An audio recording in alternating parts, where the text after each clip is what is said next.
Welcome to Unburying My Father, a reimagined gathering led by Xander Masser and co-hosted with Plaza Jewish Community Chapel. My name is Andy Engel, and I'm senior programmer at Reimagine. For anyone who needs a visual description, I'm a white cisgender male. I've got glasses, I've got grayish hair, purple button-down shirt, and a bright orange wall as my background. Now, for those of you here who have healthy relationships with parents, living or dead, I want to welcome you. And for those of you who had complicated relationships with your father, you are especially welcome here. Our team and our community of collaborators recognize the need to reimagine national holidays like Father's Day, like Mother's Day, Thanksgiving, etc. So in addition to acknowledging Father's Day, I also want to wish everyone a meaningful Juneteenth. It's a day to celebrate the resilience of African Americans and to rededicate ourselves to the work of eradicating the slavery and systemic racism that persist in our nation. And I want to ask you to join us this Wednesday for a workshop with my colleague Sundari Malcolm that incorporates breath work, journaling, and a healing ritual rooted in African traditions. And I'll be pasting a link to that along with others after I give my spiel. I want to give everyone a heads up that parts of this event are being recorded for archival purposes and for our resource library. I won't be recording the parts in which you're all sharing. While we're here together, let's honor visible and invisible abilities and disabilities. We've got live captioning on Zoom for those who need it. You just have to click on the CC button at the bottom of your Zoom screen. And let's also honor the diverse ancestry, culture, heritage, complexion, and racial identities of all those who are present here, and let's talk about it.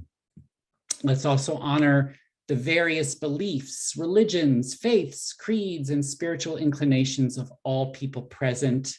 Let's honor all forms of sexual orientation and gender expression. My pronouns are he, him. Happy Pride, everybody. We recognize that those present may have different levels of wealth, access to resources, statuses of documentation and migration, political affiliation. Let's all agree to treat everybody with dignity and respect. Y'all okay with that? If so, please raise your hand. Thank you. Xander will guide us for 90 minutes, and you can read more about him in the bio that I'll be pasting in the chat. His website will also tell you more about his project and his newly published book. Congratulations, Xander. I'll also be pasting a link to a workbook that you'll be using today. So please welcome Xander.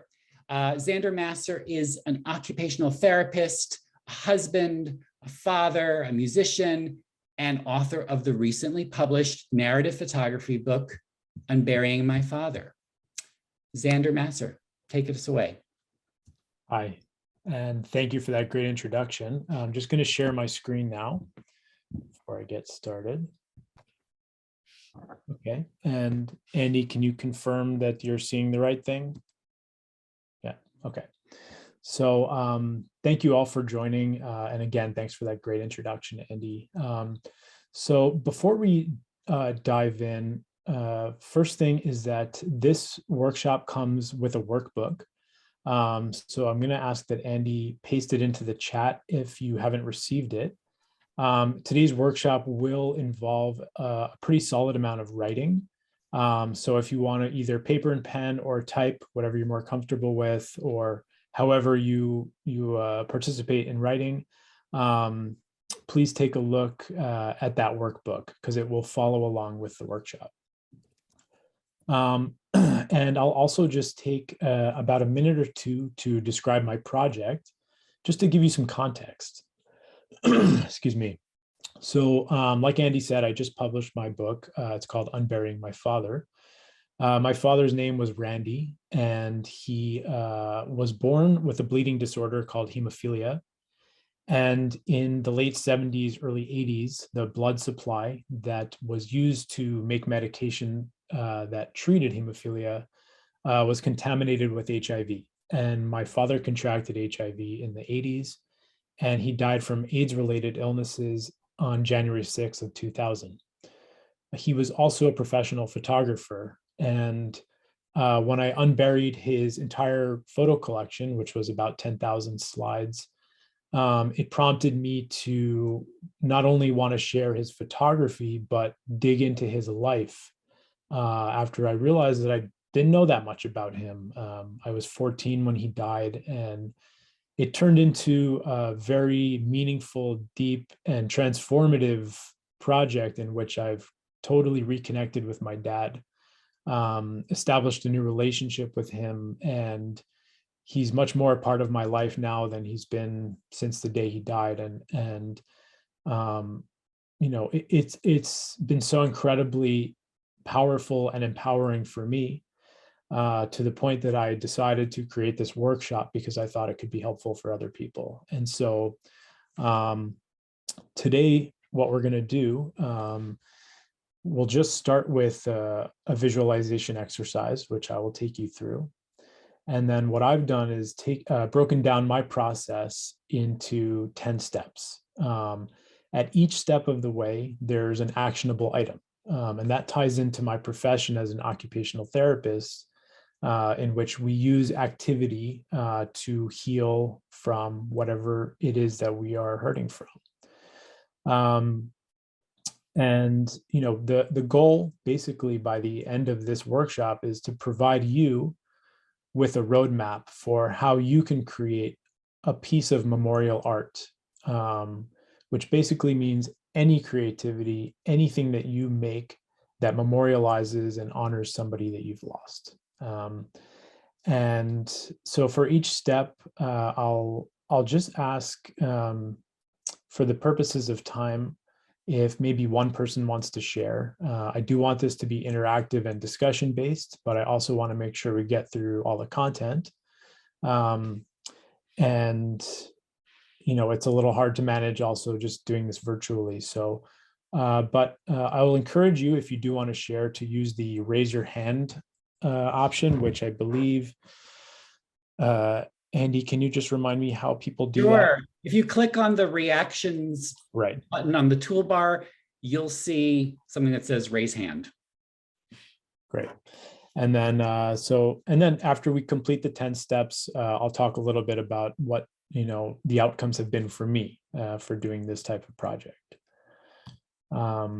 I also just want to reiterate that and clarify that this space, my hope for it is to be non-judgmental and confidential.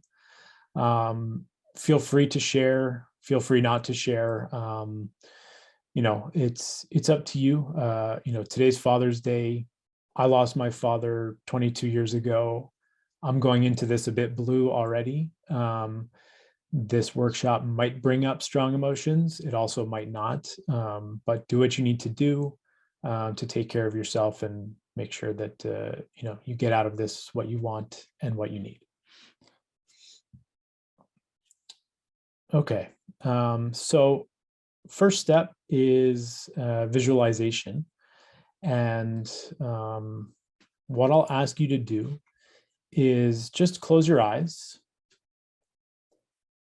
And I'll ask you to take in 2 very deep, slow breaths.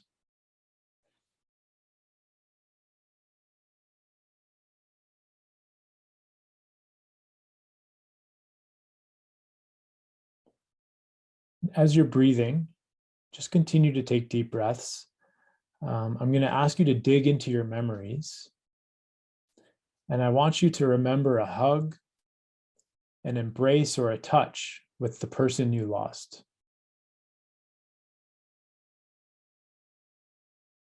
And I just want you to think about where it happened,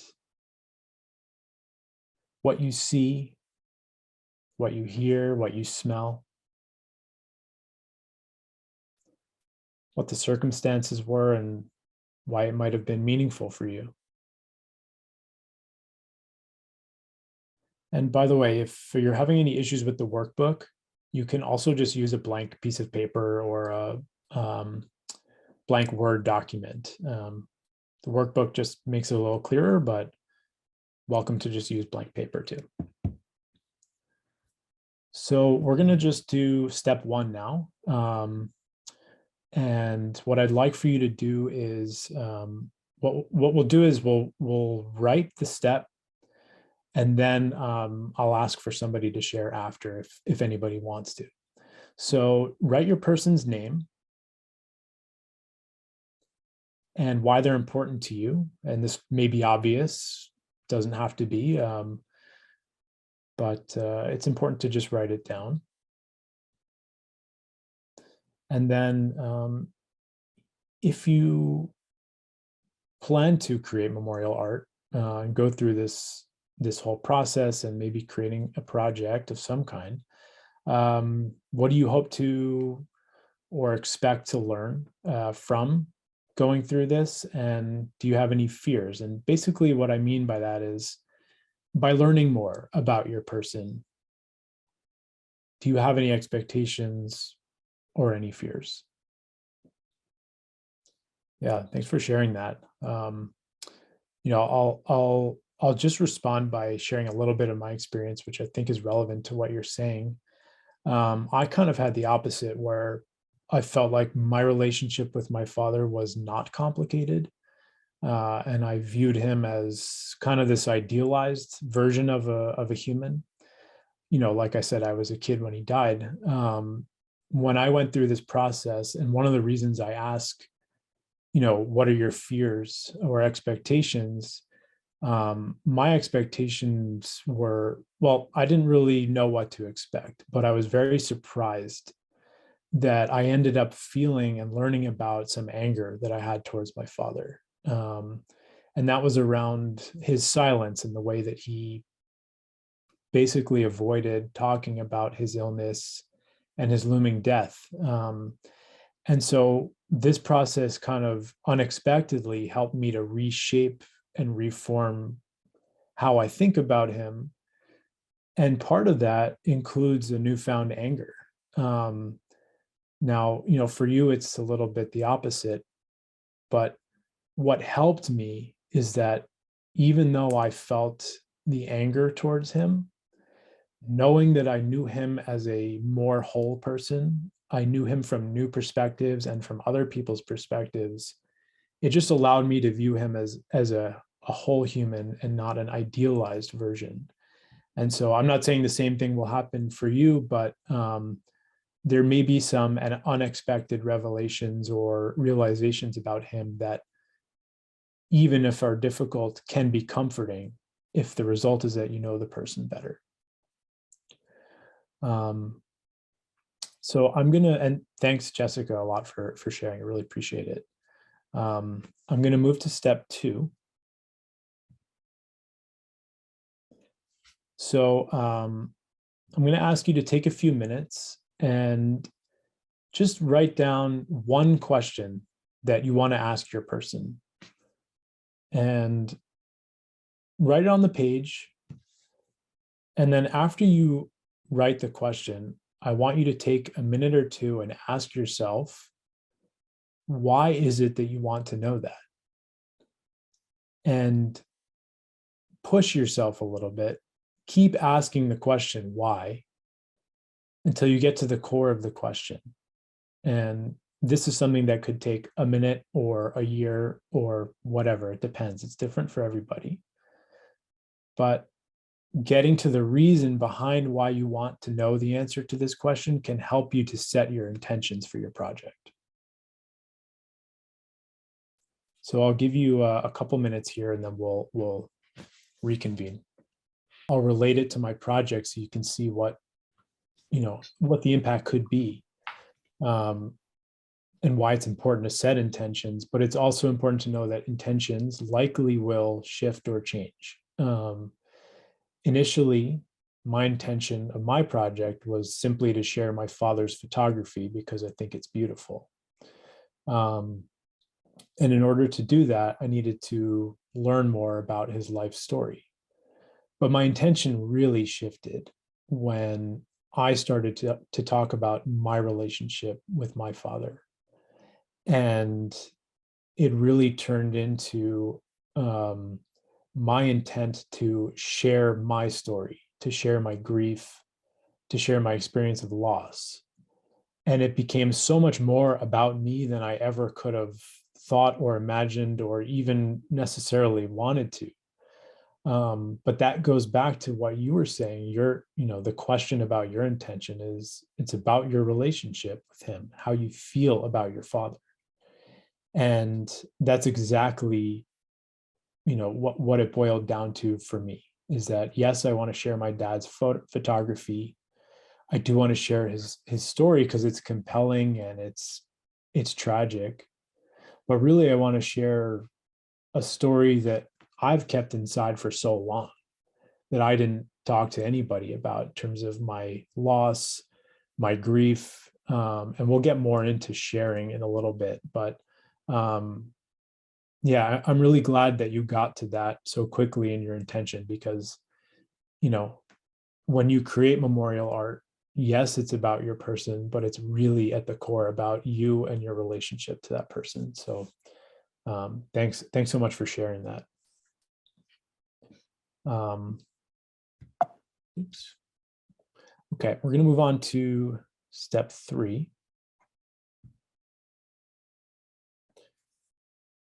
So step 3 is called Who Can You Talk to?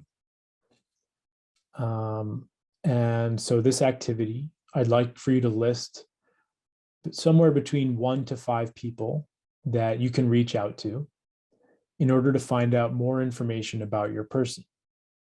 And I want you to remember that variety is key. So think about how the people on your list might be different, how their information, memories, experiences with your person might be different. What part of your person's life did they know about that maybe you don't or you want to learn more about? So I'll give you a couple minutes for that, and then we'll come back and talk. So hopefully you got a few people on your list. I'm not going to ask people to share here because likely we don't know each other's people on your list, but I'll just talk quickly about what this experience was like for me. When I first set out on this, getting to know my father project, I compiled a list of probably about 50 people. My dad had a very wide social network, wide professional network, and my goal was to cast my net as far and wide as I could. So I ended up speaking to his college roommate, people that were on his healthcare team, obviously family and friends. I ended up speaking to the executive director of an organization my father was a part of. So the really cool thing was that there are 2 really amazing aspects to this. One is that very often when I'd speak to one person, they would tell me after a conversation that I need to speak to this other person. And so it led me down several different paths, which really facilitated me learning a lot about some parts of my dad's life that I really didn't know about. The second thing is that, and this I think was more impactful for me, was that 90% of the time when I was speaking to someone, and we'll go into my in step 4, we'll talk about how I pose these questions to people, but I ended up just having a lot of really incredibly meaningful conversations with people. It often turned into deep conversations about them or about me, not necessarily always about my dad, but just deep human connection, whether I was getting answers or not, was so incredibly profound for me. And it really just opened the floodgates for some people. So that was a really amazing part of this experience. And that will lead me to step 4, which is the questions. So here I'll give you a few minutes to make a list of, I wrote 5 questions. You can do less, more. It's arbitrary for right now. Just a few questions that you can ask the people on your list. So questions about your person that can be posed to the people on your list. And if they're, for me, I asked a lot of questions to a lot of people. But if there's a specific question that needs to go to a specific person, you can write it next to their name. So yeah, and just think about how you want to ask those questions. And I think what I'll do here is provide a few examples of mine, just to get your brains flowing a little bit. These were writing prompts based on questions I had. So you can take a look at those or not, but take a few minutes and just write a few questions. I'll just talk about how this process unfolded for me. And if someone wants to raise their hand while I'm talking, go for it. So like I said, I compiled a list of, a lot of people that I thought I could reach out to that knew my dad. And I provided writing prompts like the ones you see on the screen there. And it made it a lot easier, I think, for people to share their memories and to dig. I was asking people to go back many, many years. But by providing these writing prompts to people, I received such incredible feedback. And as I reached out to people, it was like every day for a couple weeks at least, some incredible story would come into my inbox or on a phone call or on a Zoom call. And I would just, I'd be working or doing something and I'd check my email and it was like snap of the finger, I was transplanted into the room where my dad was, where the story was being told. And one thing that really, really helped me with this was that I specifically asked people not to give me descriptions of my dad. I didn't want them to say he was funny or he was smart or silly or whatever. I wanted stories. I wanted the proof of those descriptions. So I was very intentional about that. And you can choose to be or choose not to be.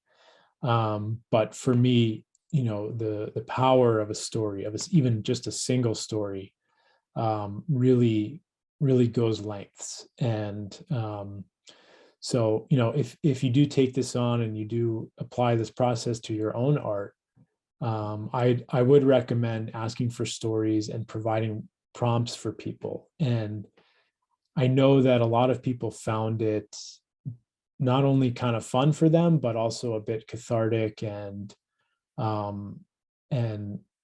yeah, it just allowed them to reconnect to both me and to my dad as well. So it was really special for me and also really special for the people who shared their stories with me. So if you guys are ready, I'll move on to step 5. I'll wait 3 seconds for another hand. If not, we'll move on. Okay. So step 5 is called objects. Objects are really important to telling a story. They can be used to help tell the story. And I'm just going to ask you to take a few minutes and list 3 objects that you think could help tell your story or your person's story. Some of the things my dad left behind also led me not to a museum, but to a photo archivist. For my dad shot a lot of photos of the Alvin Ailey Dance Company in New York. And here's a few photos of, my project started with objects. But you're talking to a museum and I was speaking to an archivist from that dance company. And it's just amazing where these objects can lead you or who they can lead you to. One thing I would want to point out here, so I unburied 10,000 of these slides in my dad's photographs. But what's really cool and what happened with us is that, so you see the picture on the right, Randy Master, 1984, and he had some sort of coding system that I was not able to decipher at all. But where you see the 027-12 is my own archiving. And so, my project is very particular and specific, but the point here is that this object now has my dad's handwriting on it and my handwriting on it. And when I was holding it and using it for my own and writing on it, I was literally picturing him sitting in his desk in his dark room, putting stamps on these and categorizing however he did. And I don't know, it was a moment of feeling like we were doing the same thing or kind of the same person. And it was a really incredible moment. And, in addition to the photos, I also dug up lots of old letters and documents, and even just seeing his handwriting or his signature on his photos really helped me to understand him and to tell his story. There's all sorts of ways and places that an object can lead you to help tell the story. Okay, let's go to step 6. This step is called you. So for this one, I might give you a little more time, but I'd like for you to reflect on some vivid memories involving your person. And after you've thought about a few, or to prompt your thinking and your memory, I'd like for you to choose one that you've either never or rarely shared with anyone. And just write about it for a couple minutes. And afterwards, I'll share some examples from my work. And if anyone wants to share, we'd love to hear it. But just think about that. Something you've never or rarely shared, a memory. So I think what I'll do here, and I'm sorry if you're still writing, but I do encourage you to go back and finish after the workshop's over. I'm going to share 2 memories that I have that are both written in my book. And maybe after I share, if anyone is feeling bold, they can share theirs as well. So the first one reads, I kept a framed picture of my dad on the shelf above my bed. For 3 years after he died, every night I said goodnight to the picture, gave it a kiss, and said, I love you. The other one is, I was in the synagogue before the service began and before the masses of people arrived. Somebody asked me if I wanted to see my dad in the coffin. I said yes because I thought I was supposed to. I was not given any warning about how it would look or feel to do this. I touched his arm. It was a frigid and scary touch. His arm was so cold and still. He was wearing his Yankee hat and a suit, and he had a camera around his neck. He certainly looked like my dad. The image of his body in the coffin remains vivid and clear in my mind today. I can step back into that moment at any time, and my mind often carries me there unwillingly. The image is haunting and not at all comforting. Saying yes to seeing my dad's body in his coffin is undoubtedly the biggest regret of my life. Before I ask anyone to share, I just wanted to comment that as I started to interject myself into this story, I really started to understand how much I kept secret, how much I kept inside, but also how badly I didn't want to do that anymore. And how badly I always wanted to share these memories, even though they're so difficult. It's been so hard. It was so hard to just live for 20 years pretending that it didn't happen or not sharing it with anyone and just keeping it to myself. And so, you know, just by putting it on paper, even before I shared it with anyone, was cathartic. And then when I started to share it, you know, it allowed me to be better understood by other people, allowed me to connect on a deeper level with people. And, you know, there's lots of other examples like this in my book. But this is where the catharsis really came from, was sharing my own memories that I'd never talked to anyone about. So on that note, I know this is maybe a particularly difficult step to share, but if anybody is willing, we'd love to hear it. And if not, it's all good.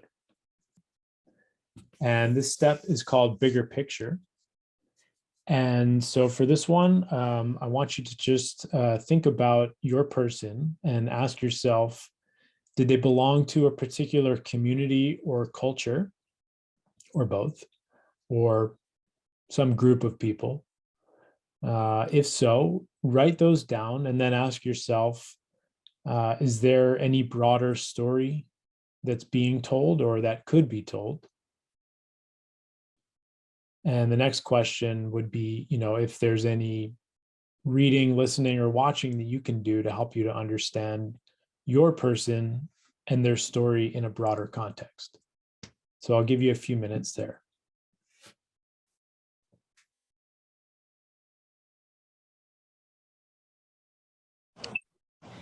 So I'll provide a few examples of how this played into my project, and then we can see if anyone wants to discuss. But as I stated, my dad was born with hemophilia, which is a rare bleeding disorder.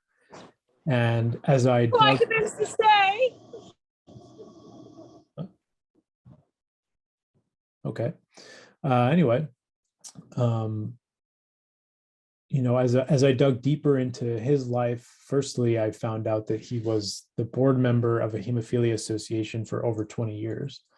And so clearly that community was really important to him. And I kind of always knew, you know, a little bit about the story, but not a lot, not in depth. And so I set out on a mission to firstly learn about how contaminated blood happened in the United States and around the world through watching movies, reading books, and listening to podcasts. And it became really important for me in terms of my project and my story to include my father's peers and, you know, the other people that were impacted the same way he was and the same way that many families were. In fact, in the US, my family was one of 10,000 that were impacted by this. In addition to learning about, you know, my father's context, I wanted to learn more about just kind of grief in general, about dying, death literacy, how to talk about death, how to process it. And so I started listening to professionals, philosophers, people who talk and write about death and grief. And I found some incredible content that really helped me shape my story and shape how I think and feel about, you know, processing grief and death all these years later. And yeah, so I'm curious to know if anyone in thinking about this, I don't know if anyone has anything to share on this step.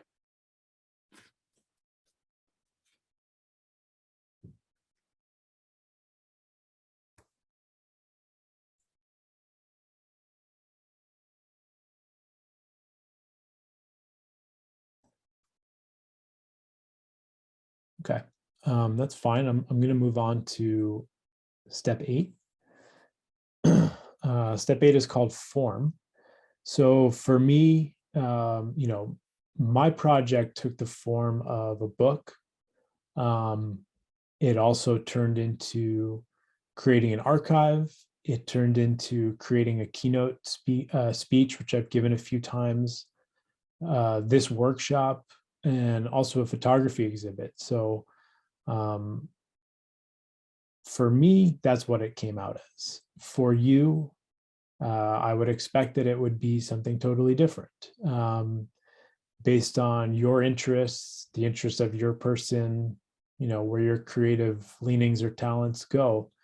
So just take a few minutes, and if you have some initial ideas of what your project could look like, describe it or draw it, and just think about why it looks like it looks like it.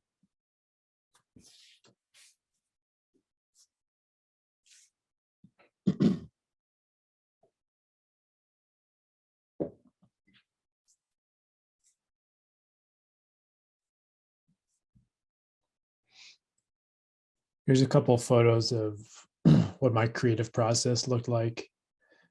On the left, you see my wife helping me with storyboards. So you see individual stories cut out.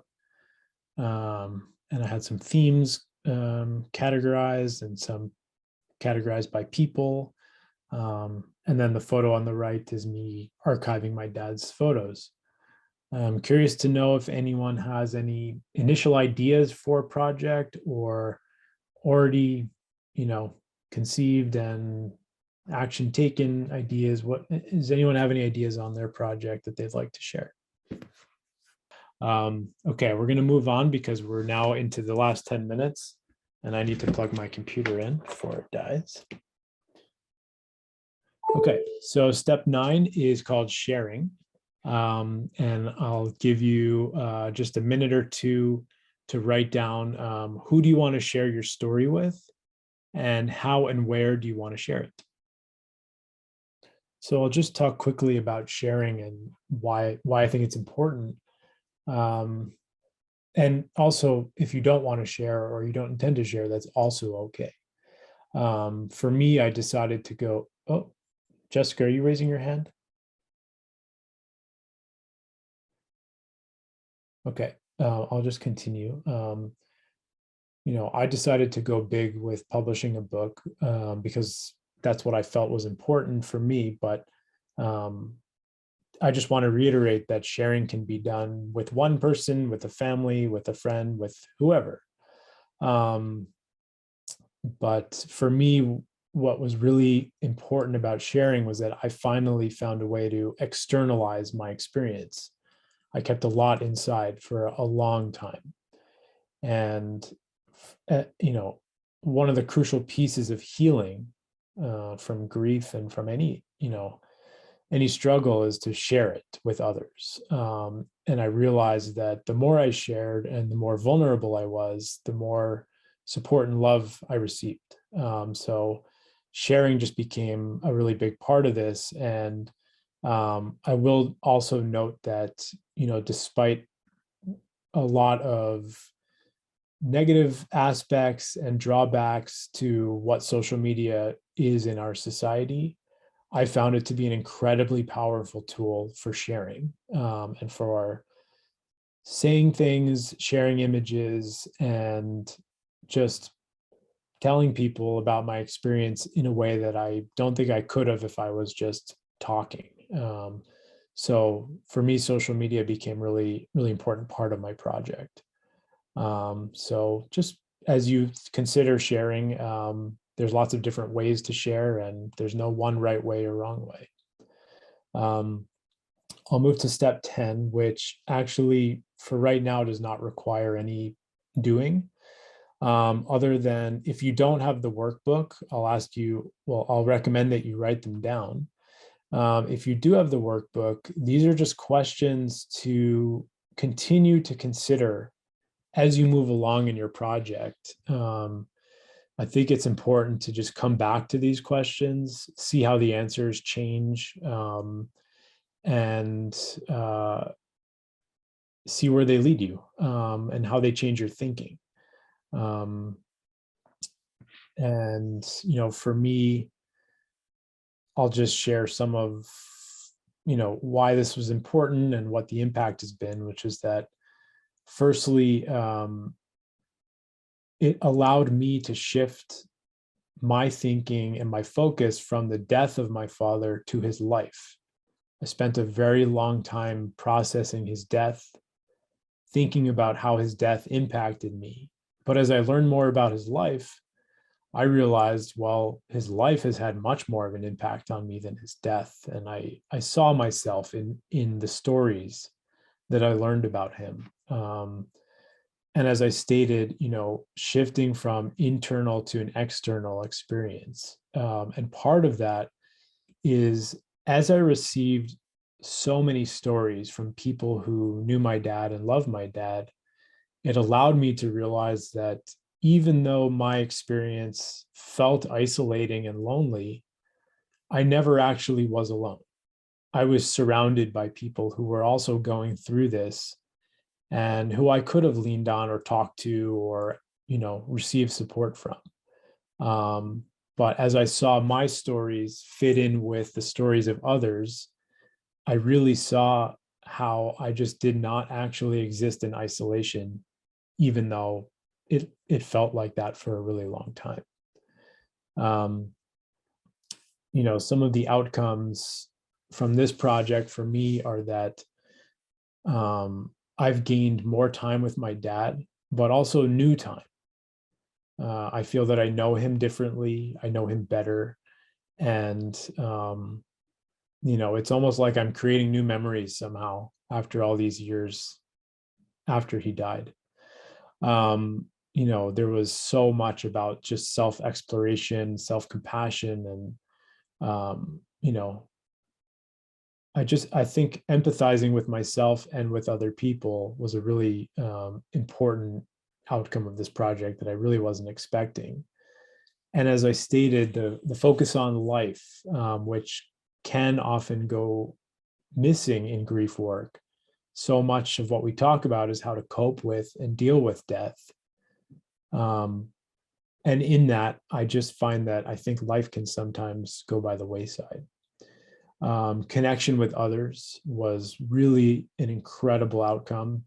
New people, a lot of old reunions, a lot of hugs and a lot of tears with a lot of people that I never would have expected it from.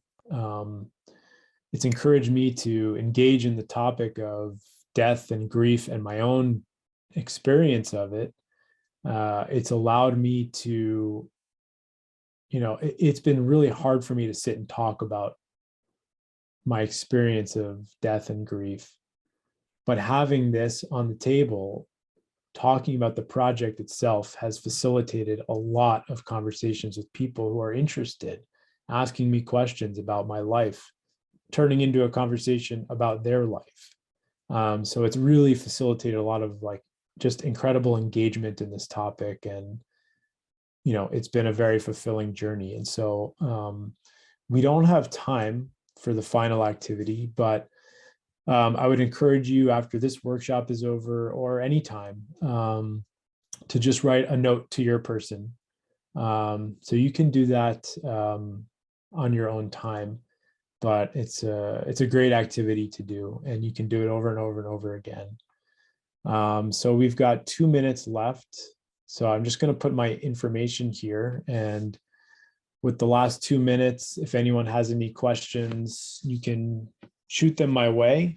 This is my book, which was released last week. It's called Unburying My Father, and you can find out more about the book and my projects at this website here, randymasterphoto.com. And thank you so much for participating and coming and doing this workshop with me today. It's really meaningful on this Father's Day. Xander, I just want to say that I thought you did a beautiful job facilitating this conversation.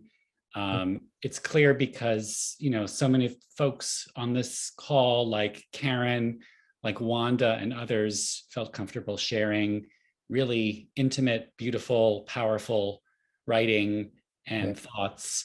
And I hope everyone will continue joining us on Reimagine's platform, www.letsreimagine.org. We've got other workshops coming up. And I wish you all luck with completing your memorial art projects. And Xander, wish you continued success with the book project. Thanks, Andy. Thanks so much for having me. It was real pleasure today. Okay, everyone, take good care. Bye, everybody. Thanks. Bye. Take care. Thank you so much. Bye.